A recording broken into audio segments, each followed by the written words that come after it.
Bonjour à toutes et à tous, que le Seigneur vous bénisse abondamment. Merci encore de nous suivre par cette vidéo, que la grâce de Dieu soit dans vos maisons et que le Seigneur vous accorde du bien et de la grâce au nom puissant de Jésus. Amen. Que le Seigneur vous bénisse. Nous avons un très bon sujet, je vous prie. N'oubliez pas de vous abonner et de partager la vidéo à vos amis, à vos connaissances. Je sais que le Seigneur vous bénira et bénira même ceux-là qui vont l'entendre. Je prie que tous ceux qui vont entendre avec attention et qui vont prendre des décisions après ces messages, que la gloire et la présence de Dieu vous bénissent là où vous serez, au nom puissant de Jésus. Amen. Mais quelque chose s'est passé dans notre pays.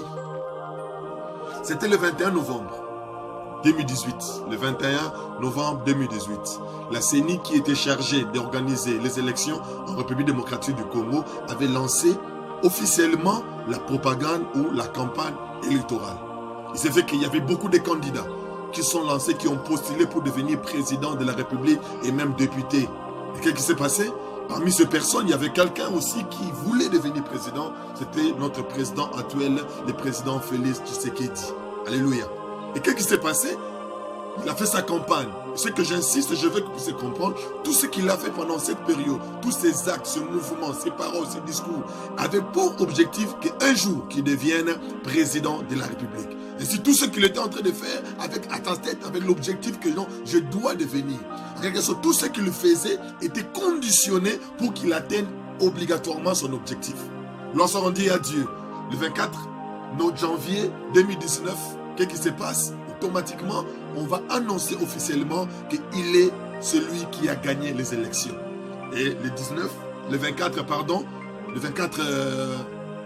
janvier 2019, on a officiellement établi comme président de la République jusqu'en ce jour.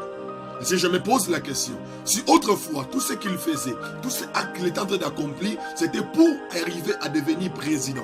Maintenant, je me pose la question, lorsqu'il est devenu président, nous devons savoir, tout ce qu'il fait maintenant, il ne le fait plus pour devenir président, parce qu'il est déjà président, mais tout ce qu'il fait maintenant, c'est parce qu'il est président, c'est ainsi qu'il agit. Si je mets que tu me comprends très bien, avant, pendant la campagne, il faisait des choses pour devenir président. Mais lorsqu'il a gagné les élections, il fait des choses parce qu'il est président. Avant, il faisait pour devenir, mais maintenant, il le fait parce qu'il est. Alors, comme je vous disais, que nous devons savoir quelque chose de très important et le Seigneur veut que nous puissions le comprendre ensemble. Lorsqu'en lisant la Bible, dans le livre de Jean, le chapitre 1, le verset 12, Jean, chapitre 1, le verset 12, la Bible dit ceci, que, je lis au nom de Jésus, mais à tous ceux qui l'ont reçu, à ceux qui croient en son nom, il leur a donné le pouvoir de devenir enfants de Dieu. Le pouvoir de devenir enfants de Dieu. La première des choses que je veux que tu comprennes, on ne naît pas enfant de Dieu, on devient enfant de Dieu. Tous ceux qui naissent sont des créatures de Dieu. Mais tous ceux qui naissent ne sont pas enfants de Dieu. On devient enfant de Dieu. Et la seule manière de devenir enfant de Dieu, c'est croire en Jésus-Christ comme Seigneur et Sauveur. Car il est écrit, je suis le chemin, la vérité et la vie.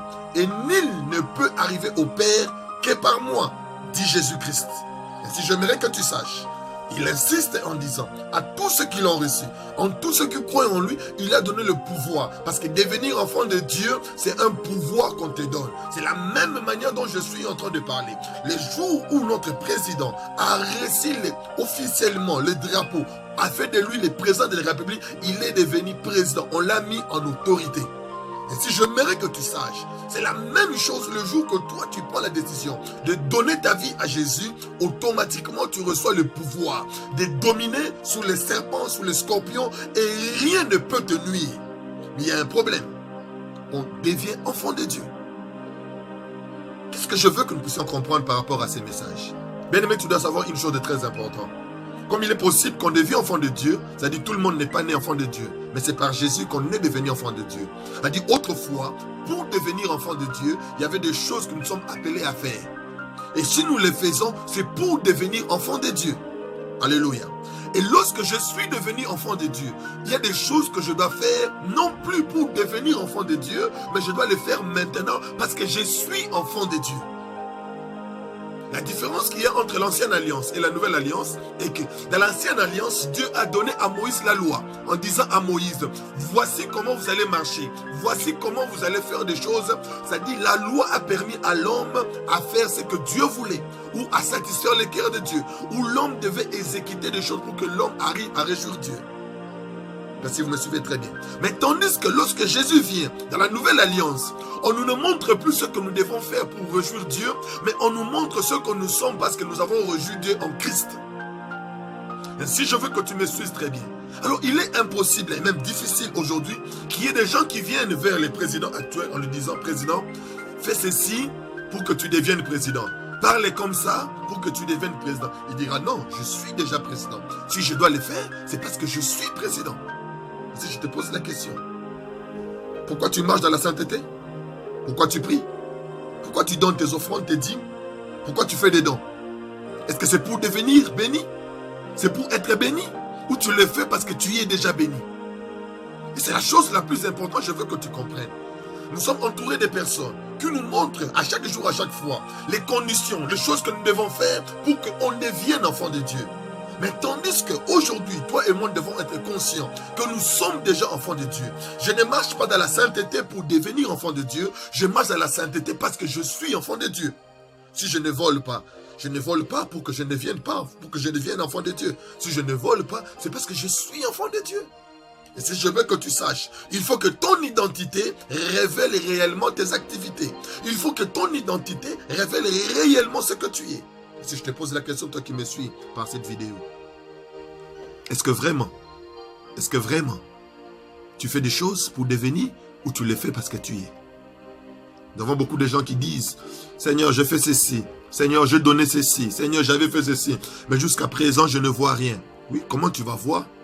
Parce que tu fais des choses pour devenir. Tu fais des choses pour voir. Mais tu dois savoir une chose très importante. Ce que nous devons faire aujourd'hui pour Dieu, nous ne le faisons pas pour que Dieu nous bénisse. Nous ne prions pas pour que Dieu nous bénisse. Nous prions parce que nous sommes déjà bénis. Quelle est la plus grande bénédiction que Dieu peut nous donner en dehors du Christ? Quelle est la plus grande bénédiction que Dieu peut nous donner en dehors de son Fils Jésus, qu'il a livré, qu'il a confié à la croix pour que nous aujourd'hui soyons sauvés? Il n'y a pas plus que ça. Et si j'aimerais que toi qui me suis, que tu sois conscient, que ta manière de vivre, que ta manière de marcher doit être liée à ton identité. Non parce que tu cherches une identité. J'ai rencontré des gens qui me disaient, oh pasteur, je veux que Dieu me bénisse. Qu'est-ce que je dois faire pour que Dieu me bénisse? Pourquoi? Parce que la plupart des personnes aiment respecter des rituels, respecter des rites, des règlements. Parce qu'ils se disent qu'en obéissant tel règlement que je veux devenir. Or, nous, on n'obéit pas au règlement pour devenir, mais nous obéissons au règlement parce que nous sommes. Et si réellement tu es enfant de Dieu, je voudrais te dire, tu es béni. Tu n'as pas besoin de donner pour être béni. Tu n'as pas besoin de prier pour être béni. Mais tu es béni. Mais si tu dois prier, si tu dois donner, c'est parce que tu es béni. C'est parce que tu es enfant de Dieu, c'est ainsi que tu dois prier. Tu ne dois pas lire la Bible pour être béni. Non. Tu lis la Bible parce que tu es enfant de Dieu. Si je la lis, c'est parce que je suis enfant de Dieu. Si je prie, si je vais à l'église, c'est parce que je suis enfant de Dieu. Je te pose la question, qu'est-ce qui te motive le plus, toi qui me suis? Pourquoi tu pries? Quelle est la source de ta motivation? Qu'est-ce qui te motive d'aller à l'église? Qu'est-ce qui te motive de donner?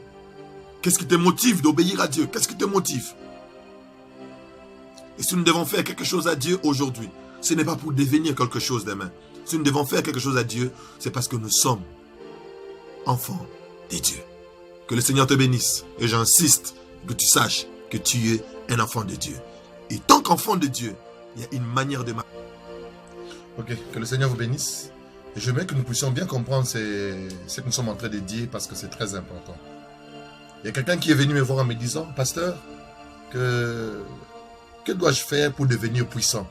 J'ai rencontré un homme de Dieu qui me disait, pour que je devienne puissant, je dois prier, je dois entrer dans les retraites, je dois monter dans la montagne, je dois beaucoup prier. Alors je suis venu vous voir pour que vous puissiez me dire réellement, qu'est-ce que je dois faire? Je lui dis seulement, simplement, pour devenir puissant, il faut seulement de croire que tu es puissant. Parce que s'il y a des choses que nous devons faire pour devenir quelque chose, automatiquement, nous ignorons l'œuvre de la croix. Et si je mérite te poser la question, toi qui me suis, qu'est-ce que tu peux faire pour devenir? Parce que ce que tu es déjà devenu, c'est tout. Devenir enfant de Dieu, c'est tout ce que l'homme peut chercher à devenir. Si je te dis, toi qui me suis en ce moment, tu dois être conscient que tu es un enfant de Dieu. Et tout ce que tu vas faire pour le Seigneur, fais-le parce que tu es enfant de Dieu. Qu'une autre source de motivation, que ce qui nous a autrefois motivés, bien aimé, puisse changer.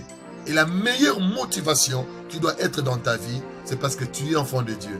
C'est si je donne. Je ne donne pas pour être béni. Même si les autres me donnaient rien, même si Dieu ne me donnait rien, je ne donne pas pour qu'il me donne. Je le donne parce que je suis béni. Il m'a donné son fils unique. Il m'a déjà donné ce que je cherchais. Maintenant, je donne, non pas pour devenir. Je donne parce que je suis. Pourquoi tu pries? Pourquoi tu vas à l'église? Et pourquoi tu fais tes services à Dieu? Homme de Dieu, pourquoi tu prêches? Homme de Dieu, pourquoi tu pries? Mes frères, mes sœurs, vous qui me suivez, pourquoi vous allez à l'église? Pourquoi vous obéissez? Est-ce que c'est pour devenir riche demain? C'est pour devenir millionnaire? C'est pour devenir célèbre? Non, on les fait. C'est parce qu'on est enfant de Dieu. Sans arrière-pensée. Sans penser qu'une récompense est attachée derrière ces choses. Même si cette récompense existait. Mais cela n'est pas notre objectif. Cela n'est pas notre priorité. Notre priorité, c'est notre identité d'abord. Et qui nous lie à faire tout ce que nous devons faire. Je te prie de ne pas négliger. De changer ta motivation. Fais du bien à ton entourage. Fais du bien à tes qui sont tout autour de toi. Parce que tu es un enfant de Dieu. Que Dieu te bénisse.